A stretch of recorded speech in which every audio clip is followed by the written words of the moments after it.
Hi mga crafter, tuturuan ko kayo paano gumawa ng lily flower using fuzzy wire. Kumuha ng 12 pieces na fuzzy wire, itabi natin ng 6 pieces. Then ang 6 pieces ay ipo-fold natin in half.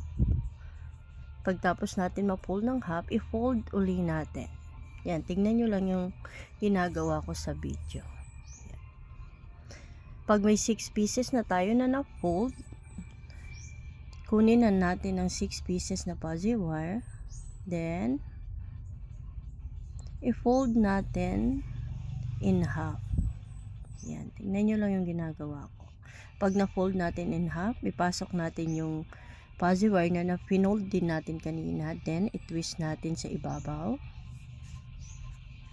Pag na-twist na natin, ayusin lang natin yung pagkakaayos ng fuzzy wire.